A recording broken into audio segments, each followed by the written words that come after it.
So good afternoon and welcome everyone. Thank you for being here for this critical conversation.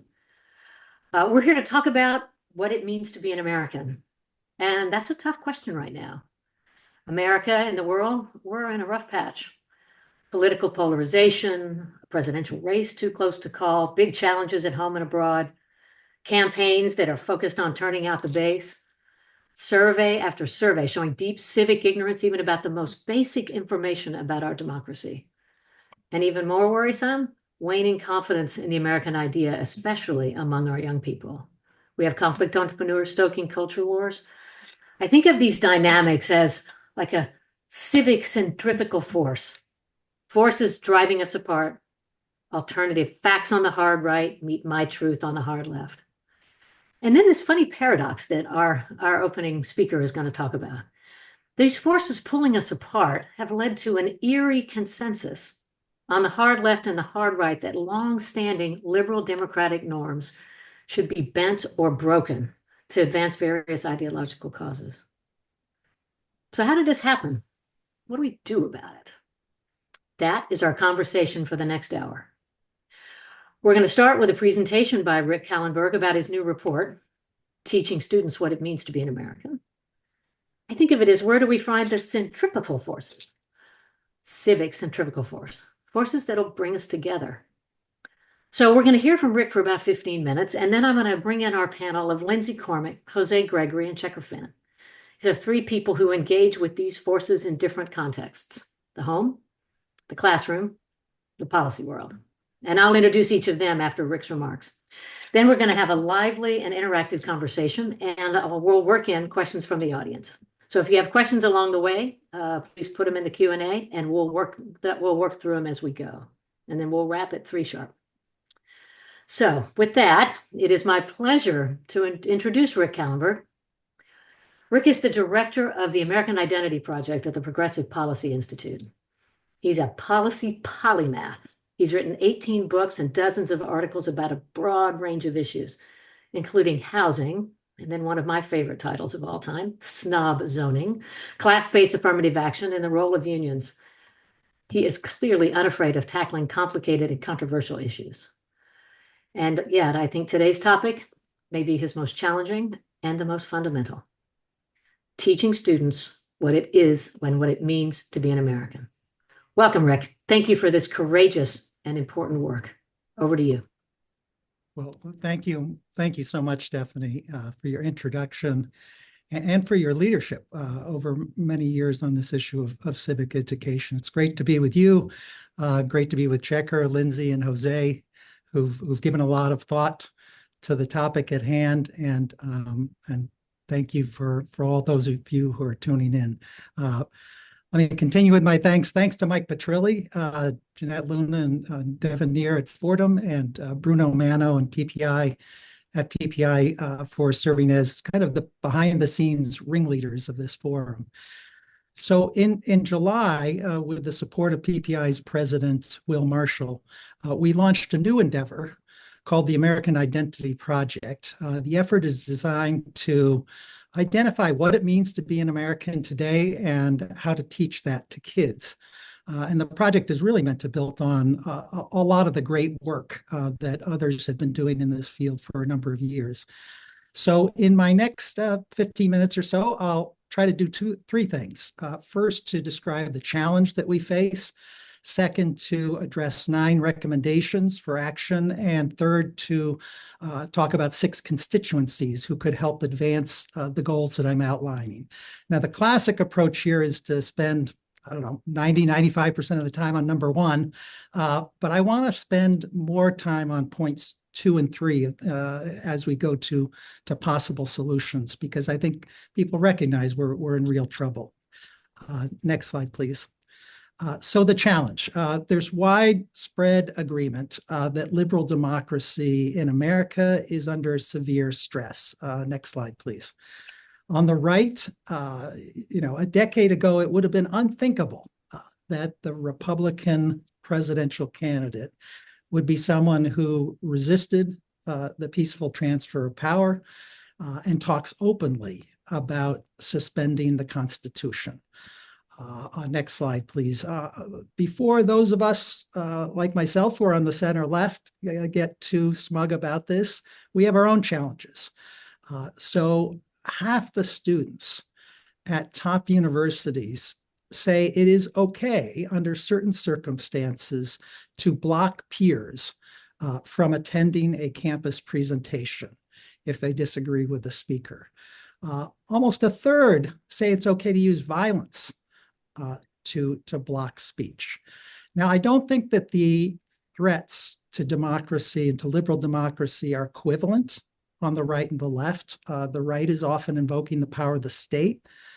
The left is often invoking the power of culture, but both are corrosive, and I think we have to deal with both of those issues.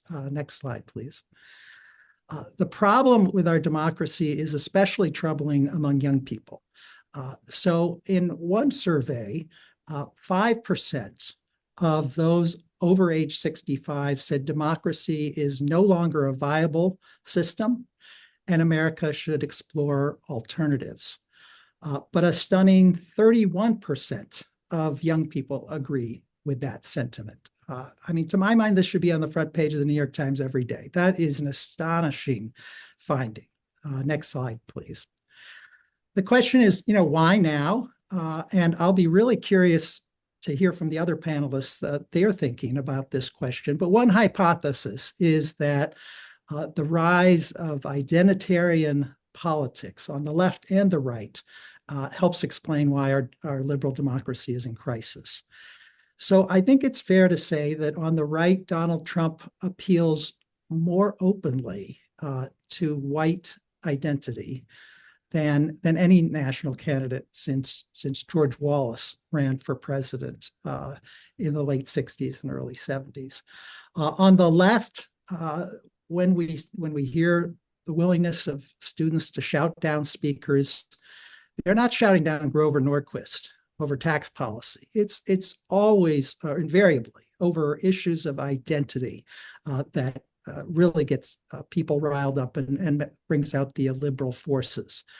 And the central problem is if the battle of is not over disagreements over policy, but rather existential fights over identity, then it becomes much easier to rationalize bending democratic norms. Next slide here.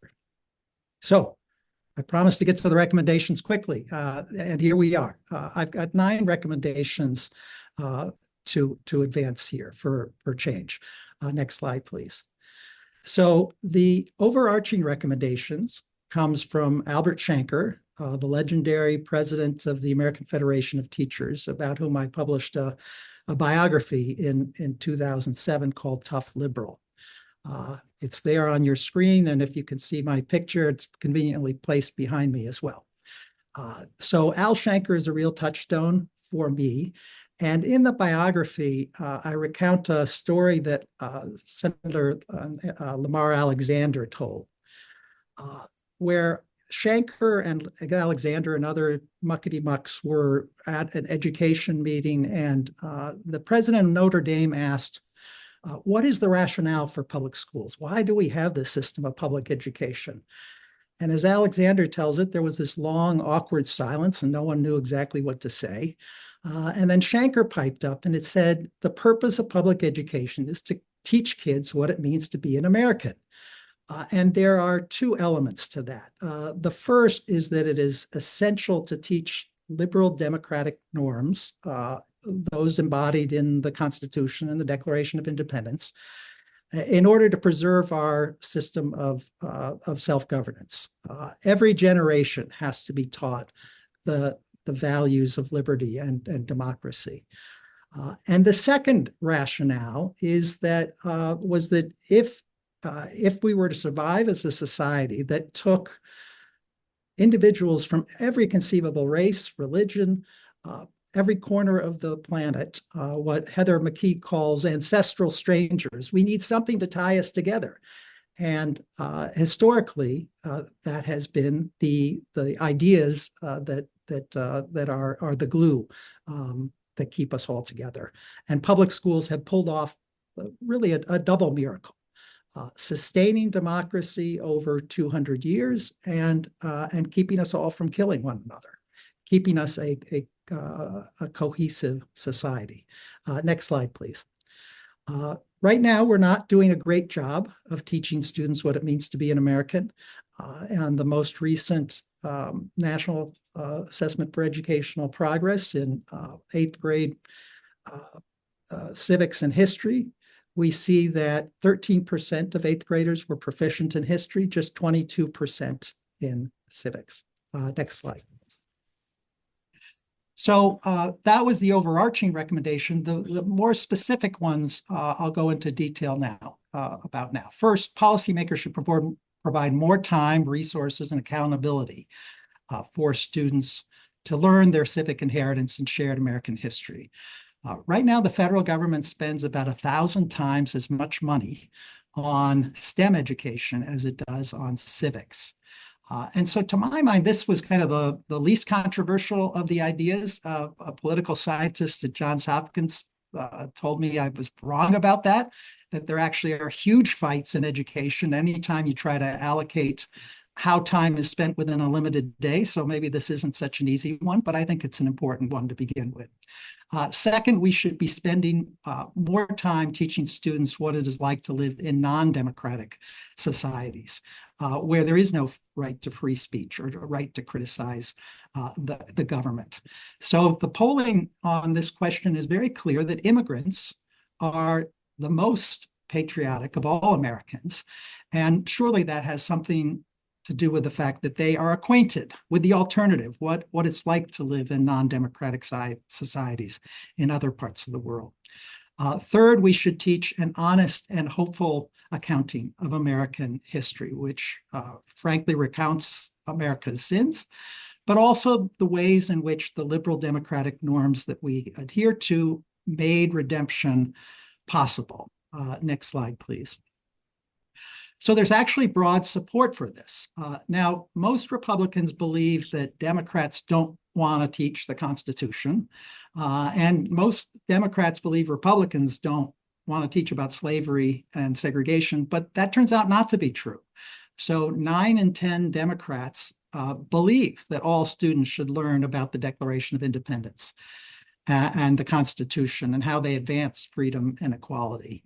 And 8 in 10 Republicans believe it's important that every American student learn about slavery, Jim Crow, and segregation. Next slide, please. I think we also need a complete overhaul of diversity, equity, and inclusion and ethnic studies programs. I think most people of goodwill believe strongly in diversity, in genuine equal opportunity and inclusion, but some of these programs have really gone off the rails. One of the former deans at Harvard College asked after October 7th, why was it that there's this tremendous anti-Semitism on elite campuses, but not in hospitals or libraries or other places? And he pinned it on the curriculum associated with ethnic studies, with the principles of diversity, equity, and inclusion. Fifth, schools and colleges should teach what is distinctive and exceptional about America, its culture, and its literature. Any of you know that when you travel abroad, that's when paradoxically you learn what it means to be an American, what makes us distinctive, and we ought to provide that opportunity for students who don't have the funds to travel to learn what is distinctively American.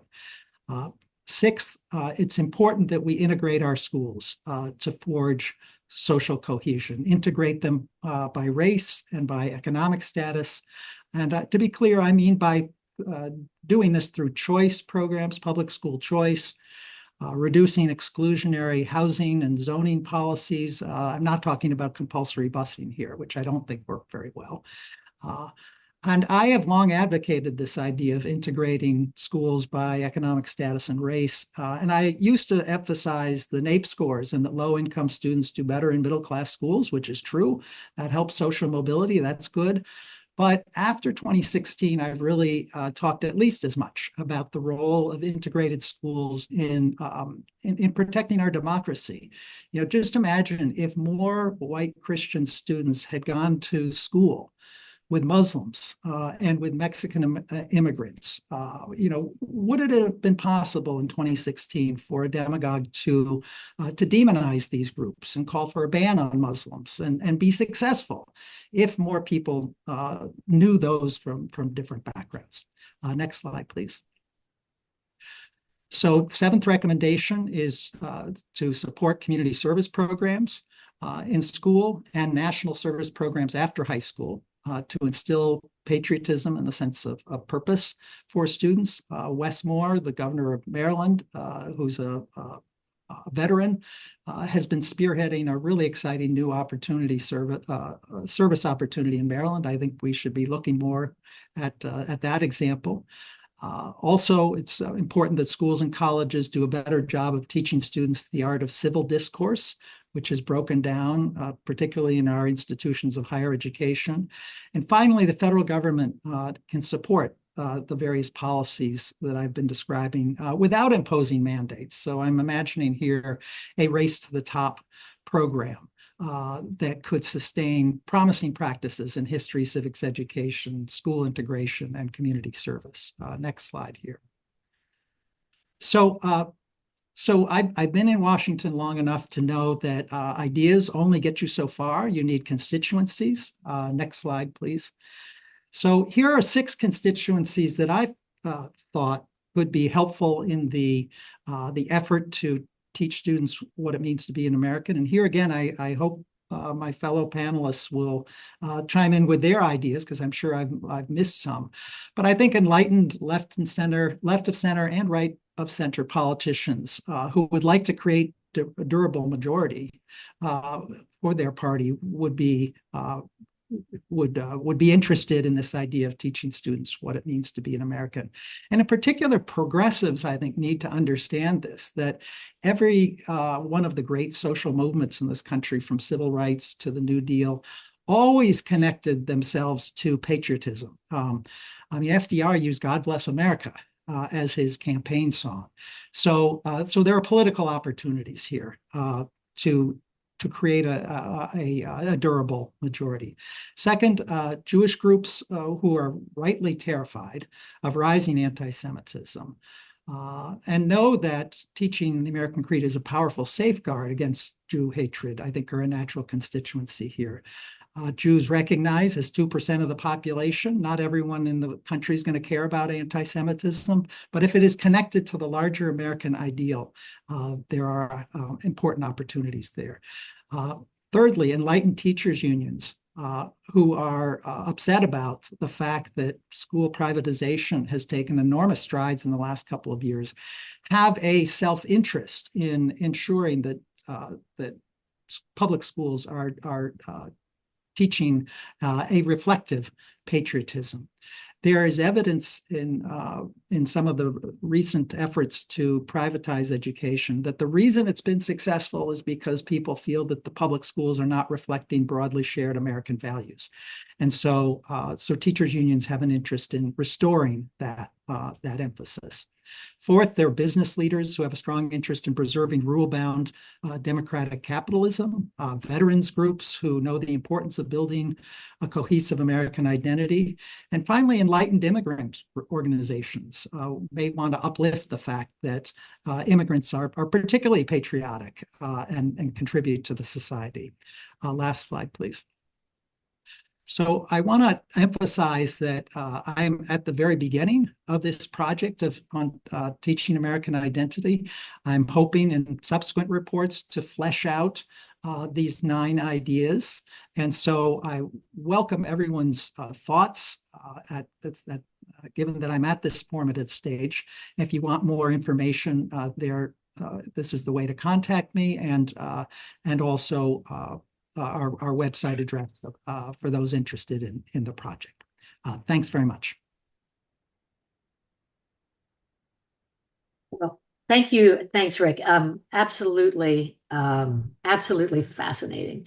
Hard to pigeonhole, highly specific, not admiring the problem, durable coalitions, all kinds of cross-cutting potential sort of political coalitions and issues. Just, I think that sort of heterodoxy is part of what makes you such an interesting thinker, interesting mind in this field, or multiple fields, I guess. So I'm super excited to kick off our conversation. We've got great additional panelists and respondents, each of whom are sort of engaged in these topics from different and relevant perspectives. I'm joined Lindsay Cormack. She's a professor at the Stevens Institute of Technology and the director of their diplomacy lab. She's an expert on parents and politics. Her most recent book is focusing on parenting and civic life. So imploring parents not to leave civic education just to the schools or communities, but actually preparing young people and at home, sort of in the sort of our most fundamental community. I won't say that it's a fundamental democracy, and maybe her house was a democracy. My family certainly was not, but the idea of starting at these most formative moments. We're joined by Jose Gregory. Jose is a Yale graduate and has been a classroom teacher for 21 years in Georgia and in Florida. He's a national leader in advanced placement and serving as the lead consultant for AP US History. In preparing for this, I actually asked Trevor Packer about Jose. Trevor Packer leads AP for the College Board. And I think it's worth sort of reading in full what Trevor said by text. He said, "I have huge esteem for him. He has a rare combination of tremendous content knowledge of his discipline, sky-high standards in his expectations for students, deep in the bones commitment to opportunities for all students. He's principled in his choices, rigorous in his thinking, generous in his ministrations to teachers nationwide who come to his sessions for help and guidance. Simply, he is a rock star AP teacher. And so he's living on the front lines of the very places where these dynamics are happening." And then Checker Finn stepping in for Yuval Levin, who's under the weather today. Checker is a scholar, writer, teacher, father, grandfather, mentor, Shakespeare enthusiast, and a wonderful dear friend of mine. He has dedicated his career to improving education.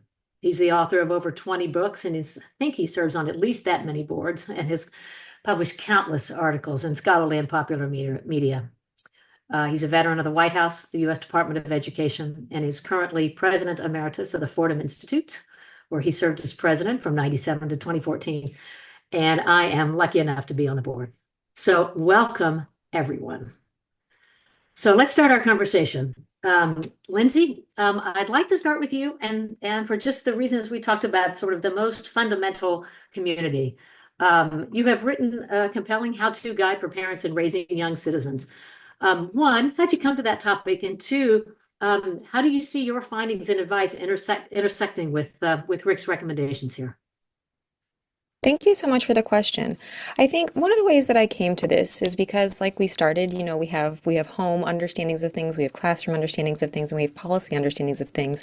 And my background is sort of in all of them. It was by being a college professor for 10 years that I realized, we're really missing something that's happening, because I work at a great school. I have great students. They're so smart, good at doing school, but they really lack the basics. They don't understand the fundamentals of government or their own sort of positions in our system. And so that's why I set out to do the research of this book, thinking it was going to be a book on how we get this done in schools, and then realizing that it's very hard to get everything that we need to get done in schools, and we need to make sure that our families are doing a push too. So that's how I got there. And I see it as in symbiosis with the project that Richard is after, because really, if we want to have schools that can kind of support a curriculum that looks more at what it is to be a citizen or what it is to be an American, we have to make sure that there's support at home. Because something that we found in interviewing teachers, which we did as a part of the book process, is that a lot of them are afraid to step into these topics because they think there's going to be blowback from parents. Like if they do it the wrong way, or if they do it a way that a parent disagrees with, they're going to hear from it directly from the parents, emails to their administrators, their principals. And so I think we all have to get on board with the enterprise of politics doesn't feel or function as good as it could. And one way that we have to combat that is make sure that we sort of agree on some fundamentals that we should understand how our system works and who we are in that system.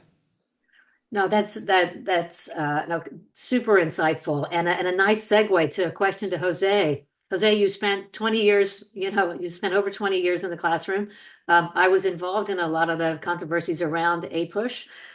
So one, how do these recommendations sort of resonate with your experience? And address sort of Lindsay's observation that there's been a real sort of chilling effect in this moment about these topics, and that itself creates challenges to sort of citizen development and civic education in schools.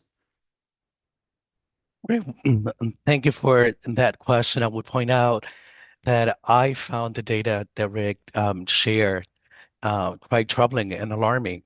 And I see that in the classroom where we have a lot of students that are not well versed in a lot of these topics. And we have to not only teach it, but make it a priority in the classroom because it's really important. That being said, I understand how some teachers might be a bit afraid because of legislation that might be passed in their respective school districts and states, and they don't want any room for misinterpretation or for people to think that they have their own particular political agenda that they're trying to push, either from the left or the right. I guess it really depends where you might be teaching, and I will be concerned about either one. So I understand the perspective of many educators. Nonetheless, I don't think that means that we should be shying away from talking about this fundamental topic and having these difficult conversations. They might be difficult because they're not being practiced, but we really cannot afford not to have the conversation. It may sound cliche, but these students are, after all, literally the future of our nation. And while we are teaching them the subject matter, well, we also work with character development, and we should also work with developing good citizens in our country. It's not just helping the cognitive development of students, but their social development. And what does it really mean to be an American? So teachers should continue to have a voice in this conversation and play a role going forward.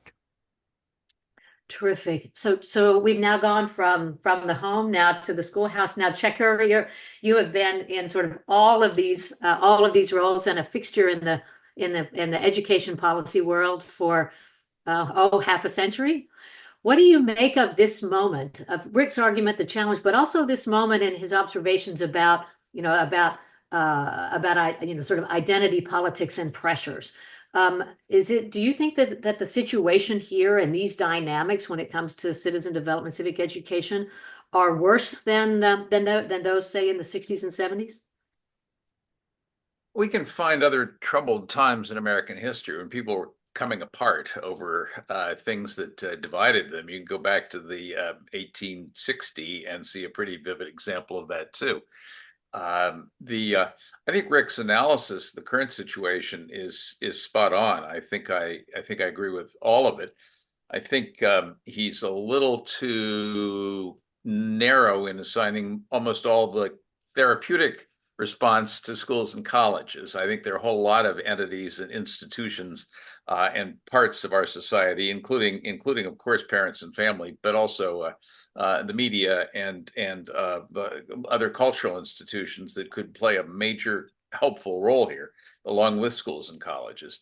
But I think his analysis is spot on. But unfortunately, so is his description of the identity challenges that have led to the kind of polarization that we see and the weird consensus that he has found between the two far extremes. But he points to another somewhat more hopeful consensus, which is the consensus in the broad public about what kids ought to be learning in school about a lot of these things. And that's probably the most hopeful thing on the table. Unfortunately, if you go down his 9 recommendations one by one, you can find what we might just call political obstacles to every one of them.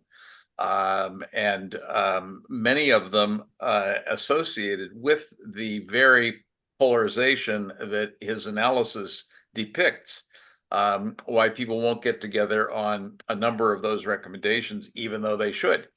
We're not at a terrible moment, but we're at a very worrying one, and I'm really glad that Rick and PPI and everybody here today are attempting to do something about it.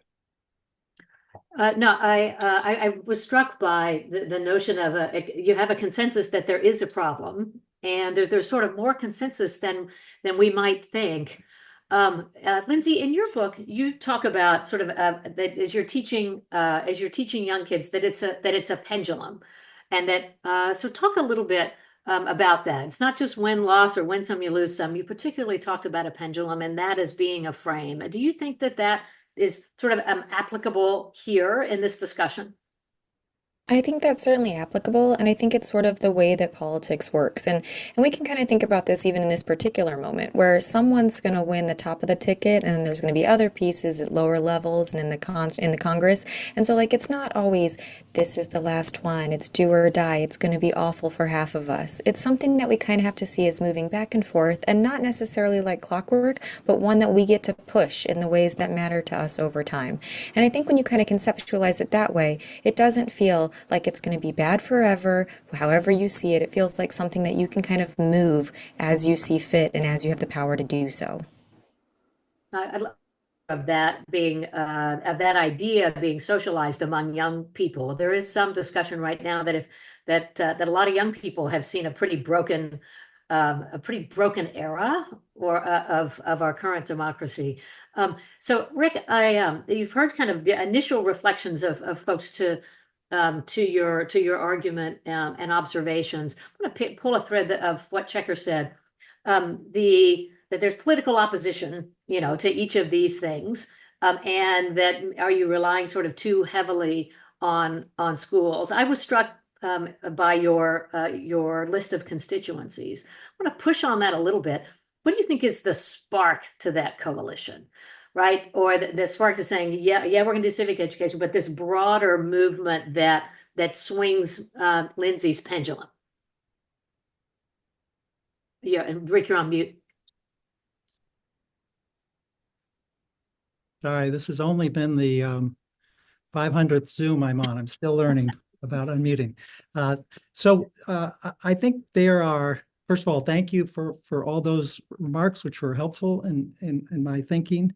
I'm a little nervous that I'm agreeing with Checker so much, but that's okay. I've always been a big fan of his, in truth. I think that each of these constituency groups has reason to be very nervous about the current situation, whether it's teachers' unions who are, seeing this massive state level movement towards privatization, or American Jews who are under siege like at no time in memory in this country. So I think each of them has a reason to want to act, and that this is, what I'm proposing is kind of mom and apple pie. I mean, this is what we always thought held us together as a country, these certain American values. And so I just think the fact that it's gotten so bad on so many fronts for so many different groups means that the moment is right for change. No, that really resonates, and I also hope that it's true. One of the things that we sort of talk about are these. I think, an inherent trade-off or tension in American identity and pluralism, and that's about like what do we need most? How much do we need to have in common that allows for the kind of pluralism or the vitality and strength that comes from a healthy pluralism. I'm interested. Do you see that, Jose, within your classroom? You're a diverse classroom. You're working on with these topics. You talked in a recent Fordham article about making a series of trade-offs, even in your own coursework in chronological versus thematic, breadth and depth, right? How do you think about these kinds of trade-offs, about like what we have in common and what is different to find that sort of productive space? I would say that I see those two things as not being mutually exclusive. So I would try to emphasize what it's really seminal, what is foundational, what are the common values those founding principles that we all do have in common, or at least as a society we profess that we value. And when it comes to teaching American history itself, I like to tell my students all the time that our nation's story may not be perfect, but it is nonetheless a remarkable story that needs to be told. And I go all the way from teaching American exceptionalism to also covering those times where we didn't live up to those founding principles. Because if we only teach one side and not both, we will be telling our students an incomplete story. And while I am framing that story, I also like to frame it as one of progress. That in our country, we do have the possibility for redemption. That yes, we can look at the shortcomings in history, but we can also look at where we rectify things and we're able to learn lessons from the past. I think that's such a part of American exceptionalism that sometimes gets lost in sort of the binary, you're for it or against it, is that it is quite an exceptional thing to be founded on a set of values, to not live up to them, and to keep trying to work to improve them and to be and to make progress. Indeed, and the last thing that I would add Yeah. quickly, if I may, is that I truly believe that we have to teach our students to be patriotic, but that type of patriotism should be one that is healthy, not an extreme form. And I think that's where sometimes people are afraid of teaching some of these, civil dispositions that are in civic virtue that our kids should have, that they might be misinterpreted once again, but a healthy, balanced patriotism is something that we should see in every single classroom. No, that's it. We've got a couple of questions from the audience about this question of patriotism. You did a nice job, Jose, in sort of, I think, addressing a little of the tension about ed schools are overwhelmingly progressive. And so how is it that you think we should balance sort of progressive academics with patriotism? Jose, I think you talked a little bit about that in sort of in your classroom. Lindsay, what do you think about that at home? And Checker, I know we've had many conversations about this in the policy world. So, at home, we all have our own different values. We have some people who tend to be more conservative, some people who tend to be more liberal. And the way that I think about it is when we're raising our kids, we want to raise them to be citizens first and partisans maybe second. And the reason that I think that's important is I kind of think about it as if you're raising an athlete. Like if you wanted to make a really good football player, you'd teach them the rules of the game, you'd show them some videos, you'd run practice drills with them, and that way they'd get better at what we're asking them to do. If you were trying to make a spectator, you might teach them like, here's the songs that we sing, here's the colors that our team likes, and here's some teams that are our rivals. But in politics, we are all athletes. We are all participants, whether we like it or not. And so for parents in their home, I think the real goal is make sure your kids understand the rules of the game. Let them figure out which team best represents them. We know that the parties change, ideology is fluid, and that people who operate in politics are different. And so if we can just give them the ground rules and trust that then when they're eligible, they can make those decisions for themselves, I think that's a better goal than trying to impart your own partisanship on them. We also know that in emerging research, it's not clear that you could do that if you want to. Sometimes you're successful in raising the little Democrat or the little Republican that you want to. Sometimes you turn them off to politics altogether, or they might even pick the other side. So giving them the rules, letting them understand what it means to be a part of this system is better than telling them how to be a part of this system. Well, thank you. I am now going to shamelessly take that sports metaphor. I'm a big fan of sports analogies. That's a great one. Athlete versus spectator. Checker, what do you think about how do you balance patriotism and the sort of progressive biases in ed schools? Right. I hate to put patriotism and progressivism on opposite sides Yeah. of something. I Mhm. don't think I don't know. I don't think Robert La Follette would have seen himself as undemocratic, or Al Shanker for that matter, or Rick Kahlenberg, who sits at the Progressive Policy Institute, for Pete's sake. The It has occurred to me, though, that most of the incentives and rewards in our public life today come from being a conflict entrepreneur, to use a phrase you used earlier, Stephanie, and also from being the head of an identity group, or fanning the identity flames. We don't get reward in American public life today by bringing people together. There's a little bit of lip service about it in the presidential campaign, a little bit. But people don't, in the end, get very many grants or applause or brownie points of one kind or another from taking a patriotism and bring it together attitude. They take it from being a stand for your group's interests or your special cause. And that's a problem. It's certainly a problem. But ed schools aren't the whole story here. I mean, the what we call the cultural elites certainly are taking advantage of the divisive opportunity in American life for the most part. And what we don't have are strong unifying figures, actually individual leader types. I'm not as confident about constituencies as Rick, because I think that you need a face.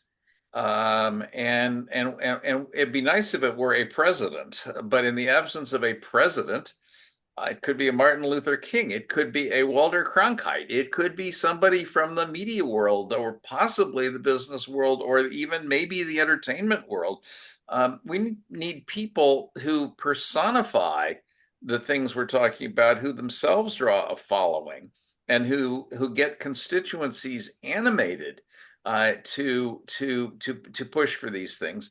I think the absence of what I'm just going to call leadership on this issue right now from visible national leader types is a very, very big part of what's keeping us back right now. Yeah. So, Stephanie, can I just jump in for a second? Please. Because I agree with you, Checker. That the first, what I labeled, probably mislabeled constituency was political leaders, because there's much to be gained by being seen as a unifying figure. I mean, Barack Obama certainly recognized that telling the American story in an optimistic and patriotic way was politically winning. I think Governor Wes Moore now is also engaged in that type of activity. So I'll just agree with you on that. So another audience question, sort of related to education. Essentially, we've got polarization in education. Checker pointed out that we were looking to education as sort of our way out of this. And the question from the audience is, if there are so many highly educated people in charge at all levels of leadership, why are we in so much trouble?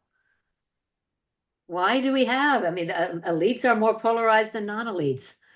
So Rick, maybe a sort of more direct version is, where does your confidence come from in education being able to do this, given the facts right now that we have some of our most highly educated people are in charge, and our most highly educated people are sometimes our most polarized? Yes. And I think it's a really important point you're making, Stephanie. And one of the observations I make in the report is that it's asymmetrical. That on the right, higher levels of education often do translate into higher levels of agreement with liberal democratic norms. On the left, the opposite thing is happening. The people who are most highly educated are often the most obsessed with identity categories, and the least, it's at these very elite universities that you see the highest level of highest levels at which students want to shout down speakers. So there's an asymmetry there. So it's not simply educating people, it's educating them in the right way. And I think they've been poorly educated. Elites on the left in particular have been poorly educated through systems which kind of simplistically divide groups into oppressors and oppressed, and actually assign moral value to skin color in a way that's very unproductive. And so it has to be the right type of education, not just more civics education, but really instilling broadly shared American values. This is what the public wants, but it's not what's happening in many of the public schools. I just was having a conversation on this question just actually earlier today. The broad American public it seems dissatisfied with this identity politics and obsession, what do you think has had it take hold? I mean, it seems sort of negative and cynicism producing and divisive almost by design. What do you think? How has it resonated and taken hold, not just in, in universities, but, in many places in K-12? What do you think what made it resonant and sticky? And Jose, actually, I'm happy to have anyone kind of respond to that, but I'm just really intrigued by that. I'm glad to talk about it, but Jose, you want to go ahead? Jose, you Yeah, wanna, I can go ahead. I think part of the issue is that a lot of people see it in our society as a zero-sum game or competition. That is your side versus my side, and if you win, then I'm losing. And I would say that part of the approach should be not just focusing on the content, whether they know this about American history or about civics, but can we actually focus on a set of skills that would allow our young people to engage in civil discourse? We need to learn how to debate and how to disagree with one another. And if you're able to point out the logical fallacies in my argument and you convince me, then that's how you're going to win me over. And it will be perfectly fine if you're not able to accomplish that or the other way around. But for us to at least be respectful in that type of conversation, as opposed to just seeing one another as the enemies when, we share this land and so many other things that we have more in common than what make us different. No, so Rick, did you want to respond to that? I have another audience question that's kind of that's interesting and a little provocative. Yeah, I'll respond very, very quickly. Yeah. I agree with what Jose is saying, and I think that it has much to do with the rise of Donald Trump. I think people overinterpreted Trump's election. So some overinterpreted Obama's election and thought we were in a post-racial world. We weren't. And likewise, I think people overinterpreted Trump's election, that we were therefore a society riven by racism. And in fact, there's all the public opinion polling suggests there's this broad group who just wants to treat one another as Americans. But I think Checker's right. There are some incentives for political leaders to try to divide, and that's what we've been seeing. So this is almost this audience question is almost the sort of the inverse. We've talked about sort of the divisive qualities of some sort of identity politics. We've certainly heard in some of the sort of cultural war stuff in schools about a concern about indoctrination. So the question was, is teaching students to be an American a form of indoctrination? Or is it just an acceptable form? It's an acceptable form. It's to go back to the Al Shanker, Lamar Alexander quote. That is what schools are for, is to enable people to become Americans in the full sense. It's also what other institutions are for, but certainly a central role of schools. Just think about their role historically in acculturating immigrants, literally teaching them what it means to be an American. I think that is the central function of education, is to create citizens, basically. And what are they citizens of? So I don't know. This is not a contradiction. This is not an indoctrination. This is the mission. Is a better word maybe induction? Yes. Yes. Teaching you how to be this, welcoming, teaching you the rules. To go back to Lindsay's sports analogy, teaching you the rules, showing you how to play, welcoming you into that, into sort of adult or civic life. Even if you're so young that you're only going to be in the little leagues for a while. I would add something to that, if I may. I think part of the issue is that some people feel like this might be forced. I do think it is an acceptable form to teach about American identity, but we should try to frame it in terms of being more aspirational and inspirational. I want my students to want to get up for the Pledge of Allegiance and recite it, to stand up for the national anthem. And I think one of the ways that we can do that is, and Rick mentions this in his paper, it's this comparative approach, so that we can expose students to contemplate other forms of government, but we still have to bring it back to the point that having a democracy, that has proven to be the best form of government that we can have. And yes, there are these other options, but this is why we should stay on this path. No, I think, no, go ahead, Rick. I was just going to say and Stephanie, you'll enjoy this comment, given your role at the college, previous role at the College Board. There's a wonderful class, an AP class on comparative government, where they do teach what is it like to live in Russia and China, in Iran, and then I think it feels less like indoctrination, because if you're exposed to here's what it's like to live in the alternatives. Students will see that lacking the ability to be able to criticize your government is not a positive thing, and so they can come to their own conclusion, if you will, that the American system is at its best, when it lives up to its promise, is unparalleled in the world. So we've got one last audience question before I turn to our closing question. Our two foundational documents, the Declaration and the Constitution, they repeatedly reference the divine and references to God. Doesn't faith and moral teaching help us move the arc of public discourse and development? What about the tension of faith and secularism? I'll just jump in here. In terms of just as a fact-based thing, the Constitution doesn't really invoke the divine or God. If anything, if we're looking at sort of like the later articles, it says that we're not going to have a religious test for anyone who's holding office here. So I think pushing back on that a little bit, but I don't actually see these as necessarily in conflict. And that's one of the things that I think if you do this inside your home, you kind of have the flexibility to kind of say, like, how do these values interact, or how do we see things that overlap here?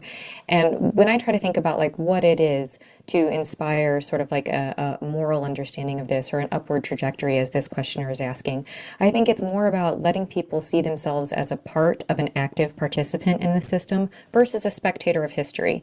And when I think about what Rick's talking about, a lot of it is, we're spectators of histories that we didn't decide. The children just happen to be here and they're like taught what happened. And if we can move into saying like, well, here's what it is moving forward. Here's what it is to be an American who participates, who is activated, who can advocate for things. I think that lets you get to all those different places that this questioner is going. But I just wanted to jump in on that first little piece. And one other point, speaking to an area where Rick and I have had a few disagreements over the decades, which is that school choice gives parents some options here to send their kid to a school that is projecting the kind of values and moral code and even religious teachings that the parents value. I don't think I think they should all be teaching aspirational patriotism and American history, okay? But that isn't all that schools teach. And different kinds of schools can give different emphases in this realm, and I think they should. And parents should be able to tailor it a little bit to the things they want their kids to learn. So we've had such a love fest here. I feel like this is a good area where we maybe have different views. So just to make this concrete, in North Carolina, there is a school voucher program that provides public money to attend the Fayetteville Christian School. And the school in its admissions brochure says, if you're gay or if your parents are gay, don't apply. If you're Jewish, if you're Hindu, if you're Muslim, don't bother applying. To me, that cuts against the notion that public funds should be used for public education to produce social cohesion. And I have no problem with a parent, a person of faith, saying, I want my child to go to this school because it's going to reinforce what I believe at home. If they want to do it on their own dime, I have no problem. But historically, part of what has kept us together as a nation is that we didn't have people go off to schools of their own religion on using public funds. And instead, we said the balance was, if you want to go to, Hebrew school after school program, Chinese program, all the wonderful diversity that we have in this country, you can do it after school on the weekends. but the public schools were meant to provide the glue that held the society together. And that's where I think there is some tension in emphasizing the different religious faiths that Americans have. We need at least another hour for this one. So I was take going to it, say, Stephen. moderator's prerogative, which is, I think this is a really an important and fundamental tension that of how much is how much is common, and where does that sort of common American identity reside, and is it cultivated, versus the a healthy pluralism that that kind of commonality really enables. So I want to go to our last question. This is the same question to each of our panelists. And I'd like you to take 1 minute. And this is a fantastic thought experiment from Rick's paper. In 1 minute, if a foreign country invaded America, what monuments and artifacts would be most important to try to preserve because they go to the essence of what it means to be an American? Now, I will let you all volunteer, and I will count to 5. Otherwise, I will call in the order that you appear on my screen. I can go ahead. I thought about this for the day. Lindsay, you Um, would have been first anyway. Perfect. Sure. Oh, great. So, I don't have a monument, but I do have 3 sorts of artifacts that I think I would try to keep. The first is the Constitution and the Declaration of Independence. Go to the National Archives in DC, because I think these just sort of represent all the foundational principles that we need to piece together what we're doing here. The second one that I would do is I would try to grab the Seneca Falls Convention artifacts up in Seneca Falls, New York, because I think that sort of speaks to women's rights, the sort of way that we fought for these things, the participation of moms and children to kind of see this forward in a way that it's more inclusive of a democracy. And I think the third one would probably be Harriet Tubman's home and artifacts there, also in New York. And I kind of think that speaks to another way that our politics has evolved over time, the way that our country has grappled with really hard things. Those would be the 3 documents, or the 4 documents that I would try to keep. Terrific. All right. Jose? Yeah, I can go next. Actually, I might have an unfair advantage. I had my students work on this, so I collected some data. And yeah, they obviously gravitated towards the political, the founding documents. So I'll share some of the other ones that are different, just to add a little variety. I was really impressed by my students that wanted to remember like 9/11 and both the Pentagon and like Freedom Tower, and really as a sign of resilience and part of the American spirit and how we will rebuild and will protect ourselves. But they also see as part of having a healthy patriotism. And when it came to specific amendments, they really wanted to focus on those from the Civil War and Reconstruction, like the 13th, 14th, and 15th. And then the 17th and the 19th, the direct election of senators and women's suffrage, to once again fit into the narrative of a story of progress. That, yeah, we may not have gotten everything right from the get-go, but we have been perfecting that and trying to create a more perfect union. And finally, I would say I would personally choose the For Freedom speech by FDR, because I really think that that encapsulates what being an American is, especially when I think about the post-World War II world and how we do not only want freedom of speech and freedom of religion, but that we also want freedom from want. And that's something that I associate with our country, not just a place that has been blessed with liberty, but thankfully with abundance as well. And that no one wants to go through this want. And finally, that freedom from fear itself. And I think that is really appropriate in the current state of the world. That's beautiful, Jose. I loved hearing your students on, and although it is bracing to think that of historical of 9/11 being the idea of 9/11 being history. Yeah. All right, Checker. Well, I came up with 7 places that I'll take in order, starting in New York. I think I'd start with the Statue of Liberty and Ground Zero.